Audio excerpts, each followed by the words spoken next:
Rivediamo quello che è accaduto in questi 90 minuti, una partita che è stata molto bella, soprattutto nel primo tempo tra Roma e Sassuolo. Il Sassuolo ci arrivava da terzo in classifica con 25 punti, un rendimento strepitoso per la formazione dell'inquadrato Piovani. Roma che invece veniva dal 3-0 contro l'Empoli, ma che sembrava anche a livello mentale, come ha sottolineato la stessa Manuela Giuliano, comunque in fiducia già dalla sfida in Supercoppa con la Juventus, anche se in quell'occasione è arrivata una sconfitta. È proprio Giuliano che sblocca la partita dopo pochi minuti, 5 per l'esattezza, trovando il suo primo gol in campionato. Si inserisce dentro l'area di rigore e poi lei con quel piede può far davvero tutto.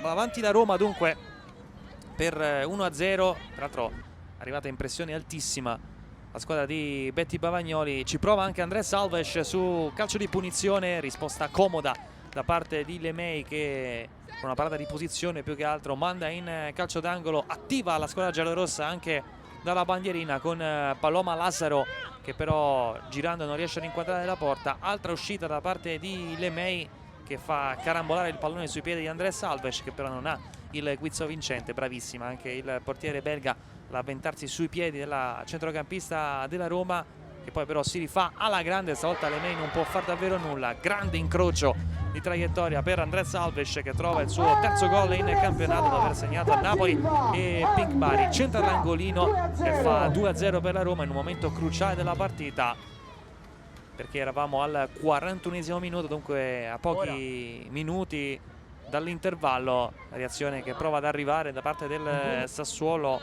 che oggi lì davanti schierava Tomaselli, Battelani e Pirone. Due volte pericolosa la numero 9, due volte però fermata, prima da Andrés Alves e poi da questo intervento di Ceasa. Al primo tempo che termina così 2-0 all'intervallo per la Roma. Un Sassuolo che entra nel secondo tempo e Piovani qualcosa modifica con due cambi, Monterubiano e Bugheia in campo dal primo minuto. Questo è l'intervento di Ceasar su Pirone e poi anche sfortunata Tomaselli che praticamente va a carambolare sulla sua compagna di squadra. Sassuolo che, come detto, abbozza una reazione ma è un po' troppo confusionaria rispetto al solito la squadra emiliana. Qui Bugheia ci prova al termine di uno sviluppo di palla inattiva un po' cercato e un po' casuale. Paloma Lazzaro si presenta dentro l'area di rigore, ma Miyashi, che nel secondo tempo tornerà a fare il difensore centrale, riesce a chiudere. Poi una partita non brillante da parte di Anna Maria Serturini, che però si presenta dentro l'area di rigore, prova a concludere, è proprio la giapponese a impedire la prima scoccata.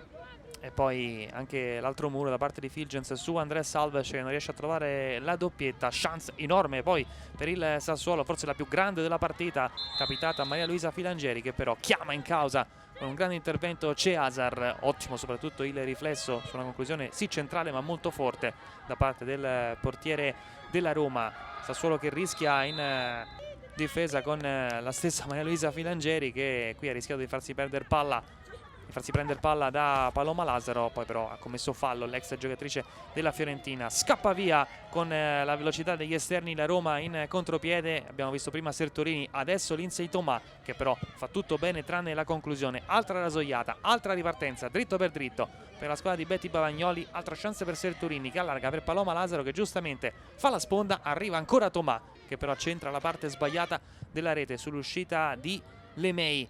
È l'ultimo atto di una partita che va in archivio. La Roma vince